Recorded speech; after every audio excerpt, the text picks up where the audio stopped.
Hello everyone! How are today? I'm your teacher, Jem Raymond, and today, alamin natin kung ano nga ba ang dapat gawin ni teacher kung magde-decide siya na i-perform ang kanyang 2 hours of ancillary services outside the school. Hi everyone! Welcome to my channel. My name is Mr. Jem Raymond Chen, Master Teacher 2 from Escalante Central Elementary School. Click like and share if this video tutorial helps you. Don't forget to click subscribe below to keep updated for my future tutorial. No, ito na nga po yung DepEd Memorandum 53 Series of 2024 na nagpapaliwanag ng mga guidelines na nakasaad sa DepEd Order No. 5 Series of 2024.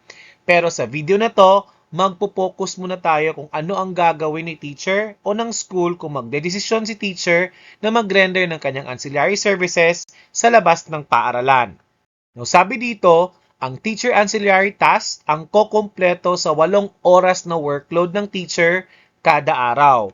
Ilan sa mga ancillary tasks na tinutukoy dito ay yung paghahanda ng mga teachers ng kanyang mga lesson plan, paggawa niya ng mga instructional materials, pag-check ng mga summative test, pagre-record ng mga test scores ng mga bata, paghahanda ng mga report cards, at saka yung home visitation. Now, para naman sa mga master teachers, yung mga ancillary tasks nila ay kasama doon ang pagbibigay ng mga technical assistance sa kanyang mga kulig at paghahanda ng mga Learning Action Cell or NSET. Yung mga sinabi kong mga ancillary tasks at yung mga naka-reflect na mga ancillary tasks sa Department Order No. 5 Series of 2024 ay maaaring gawin ng mga teachers sa loob o labas ng paaralan.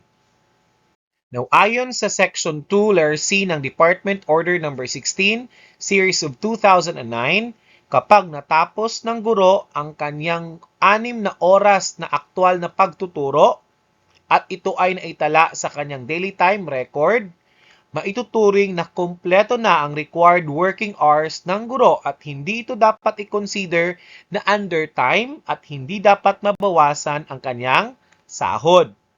Now, kahit na yung Section 5, letter A.1 ng Department Order No. 5, Series of 2024 ay hindi nagre-require sa mga teachers na magsumite ng accomplishment reports o any documentary requirements kung paano niya ginawa o ginugol ang kanyang 2 oras na ancillary tasks, kailangan pa rin itong maiayon sa Civil Service Commission Resolution No. 080096.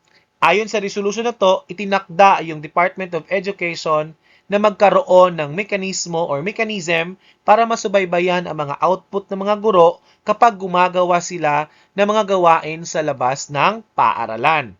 So kung si teacher ay napiling umalis ng paaralan during their vacant periods, kailangan ni teacher na mag-log sa school logbook o mag-accomplish ng locator slip.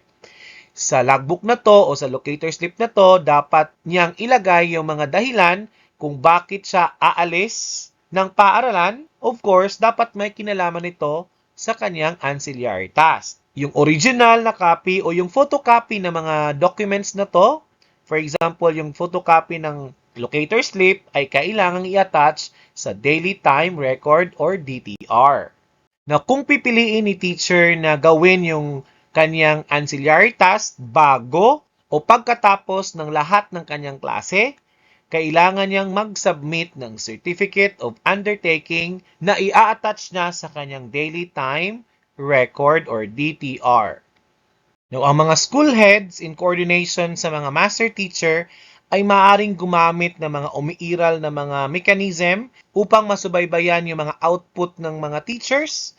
No, kabilang dito yung pag-conduct ng mga regular review ng lesson plan, pagsasagawa ng mga class observation, at iba pang mga hakbang upang masigurado ang kahandaan ng mga guro.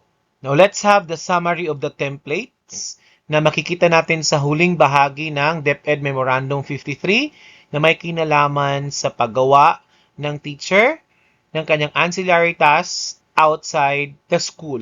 Nakikita natin dito na yung Certificate of Undertaking ay i-accomplish ni teacher kapag nag-decide siya na gawin ang ancillary task outside the school at isasubmit niya ito sa kanyang school head para i-attach sa DTR. Yung locator slip naman ay ipiprepare ni teacher upang ma-monitor ang kanyang pag-alis sa paaralan within the official work hours at isasubmit ito ulit sa school head para i-attach sa DTR. Ito yung sample ng locator slip na ibinigay sa DepEd Memorandum 53 Series of 2024.